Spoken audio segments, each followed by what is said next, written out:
तर कार्यकर्ते यांच्यासोबत छगन भुजबळांची बैठक झालेली आहे, त्यांच्याशी भुजबळांनी चर्चा केली आहे आणि आता ते आपली भूमिका माध्यमांसमोर मांडतात।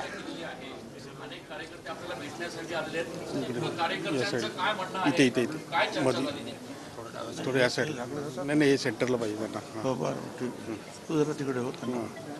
हो काय चर्चा झाली कार्यकर्त्यांची? अनेक ठिकाणून कार्यकर्ते आपल्याला भेटायला आले। कार्यकर्त्यांनी जे आहे आपलं दुःख, आपली निराशा, आपली उद्विग्नता जी आहे ती प्रत्येकाच्या आपल्या वेगवेगळ्या भाषेमध्ये त्यांनी मांडली आणि मी पण त्यांना जो आहे जे काही झालं आहे गेल्या 5-6 महिन्यापासून लोकसभेपासून त्याचा सगळा इतिहास त्यांच्यासमोर मांडला आणि एकूण जे आहे त्याचा आता परत मतदारसंघामध्ये आम्ही जातो आहोत।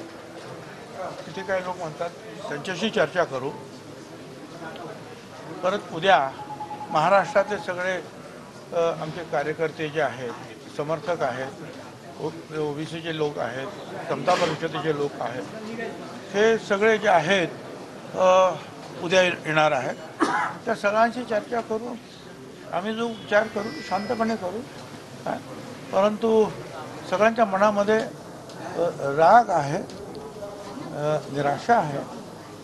आम्ही त्यांना सगळ्यांना एवढंच सांगितलं आहे की जे काही तुम्हाला व्यक्त करायची तुमची मतं ती मोबाईलवर सुद्धा किंवा बाहेर सुद्धा आपल्या असंस्कृतपणे कोणी काही बोलू नये, शिवीगाळ नसावी, ते चप्पल मार वगैरे जे काय करता तुम्ही ते अजिबात बंद झालं पाहिजे। ठीक आहे, तुमची मतं जे आहेत लोकशाहीमध्ये ती तुम्हाला व्यक्त करण्याचा अधिकार आहे, परंतु कुठे असंस्कृतपणा नको, शब्द जपून वापरा काय, आणि चप्पल मार वगैरे आंदोलनाला बिलकुल थारा देऊ नका, अजिबात असलं काही करायचं नाही, एवढं त्यांना सांगितलं। आणि आता बाकीचं उद्या बघू काय आता आणखी। भुजबळ साहेब, आपण राष्ट्रवादी काँग्रेसमध्ये शरद पवारांबरोबर होता तेव्हाही सिनियरच नेते होते, आताही अजितदादांबरोबर सर्वात सिनियर नेते, मग आपल्याला नेमकं मंत्रिपद कोणी नाकारलं हा सगळ्यात महत्त्वाचा प्रश्न आहे। शोधावं लागेल ना,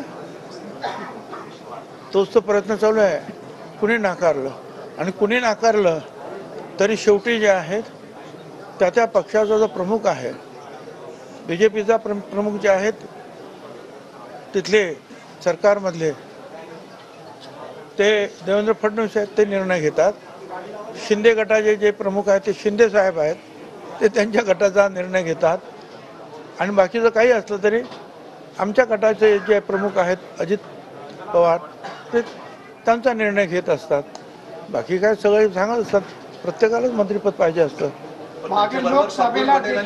प्रश्न मंत्रिपदाचा नाही, प्रश्न ज्या प्रकारे अवहेलना करण्यात आली त्याचा आहे आणि त्याच्या संदर्भात मी उद्या तुम्हाला आणखीन काही सांगण्याची चर्चा झाली। लोकसभेत देखील डावलण्यात आलं होतं मागच्या वेळेस, हे खरं आहे, त्यांनीच सांगितलं होतं लोकसभेमध्ये उभे राहा म्हणून। होळीच्या दिवशी मी इकडे आम्ही निघालो, आम्हाला ताबडतोब म्हणे परत या, आणि त्यांनी सांगितलं की मोदी साहेबांनी आणि अमित शाह साहेबांनी सांगितलं की नाशिकला भुजबळच उभे राहणार। मी म्हटलं बरं आमची तयारी नाही, आम्हाला तुम्ही एकदम शॉक दिला, 24 तास द्या, आम्ही उद्या सांगतो तुम्हाला। परत उद्या गेलो, म्हटलं बाबा दुसरं कोणाला, समीरला उभं करणार, दुसरं कोणाला नाही, म्हणजे तुमचं नाव त्याने प्रकर्षाने घेतलं, तुम्ही उभे राहा। मग 1 महिना मग आम्ही इथे आलो, काय सगळी तयारी झाली आणि एक चांगलं वातावरण निर्माण झालं।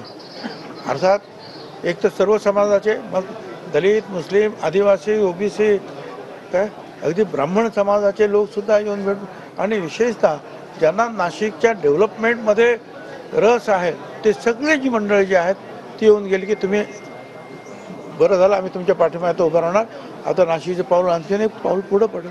आम्ही प्रयत्न सुरू केले, पण 1 आठवडा झाला, 2 आठवडे झाले। खरं म्हणजे जर तुम्ही आम्हाला एवढ्या यांनी सांगितलं की तुम्हाला उभं राहायचं आहे तर 8 दिवसामध्ये तुम्ही नाव जाहीर करायचं, 15 दिवसात करायचं होतं, पण 1 महिना झाला तरी सगळ्यांच्या अख्ख्या महाराष्ट्राची नावं जाहीर झाली, आमचं नाव जाहीर होत नाही।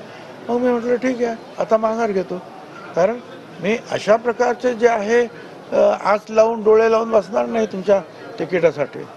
धन्यवाद। एक गाण्याच्या ओळी होत्या, जहां नहीं चाहना वहां नहीं रहना, काय आपल्या मनामध्ये नेमकं? तो आपको क्या कहना है अभी?